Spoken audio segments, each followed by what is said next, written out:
وعلى فكره الباب كاب نازل بثلاث صوصات: سويت تشيلي، صوص تكساس حار وعادي، وتالت صوص معانا هو صوص الباربيكيو. ومعانا ثلاث اطعم، تعالوا نفتح مع بعض كده ونشوف شكلها. وده شكله كده صوص السويت تشيلي، وده شكله الباربيكيو، واخر حاجه معانا شكلها هو التكساس صوص. طبعا انا طلبت سبايسي لان بحب السبايسي.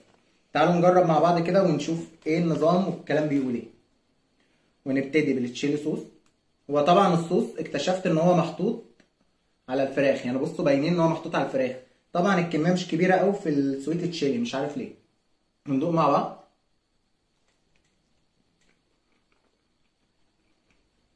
حلو جدا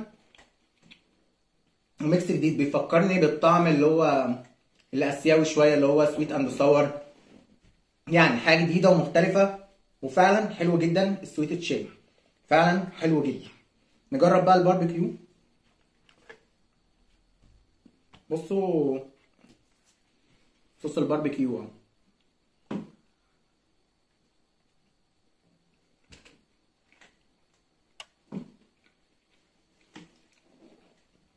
حلو الباربيكيو بس مش قوي، يعني لو هروح لحاجه اروح للسويت تشيلي اكتر، في طعم حلو يعني عجبني اكتر. الباربيكيو طاغي اكتر على الفراخ، يعني مش احسن حاجه، او مش اللي اروح عشان اجيبه عشان حاجه جديده او مش طعم مميز. واخر حاجه معانا هو التكساس صوص.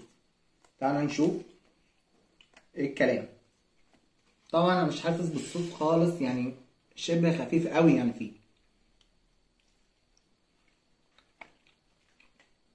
حلو الصوص، بيفكرني شويه بصوص البيك تيستي، نفس التدخينه كده نفس الطعم. السبايسي مش واو قوي، يعني نقول السبايسي الخفيف اللي اي حد يقدر يستحمله. بس هتسالوني اروح لاكتر حاجه فيهم ايه؟ لا، اروح للسويت تشيلي، حاجه جديده طعمها حلو فيها انك احب اجربه تاني. لكن التكساس والباربيكيو لا، يعني طعم الباربيكيو طاغي قوي، التكساس طاغي قوي، مش ما احبش ان انا اجربهم تاني، او مش شايفهم مميزين قوي تاني. لكن السويت لا، حلو حلو، وارشحه ان انتوا تجربوه، تجربه جديده وحلوه قوي. واستنونا وفيديوهات جديده على قناتنا، احلى قناه واحلى ناس. استنونا، ما تنسوش اللايك والشير.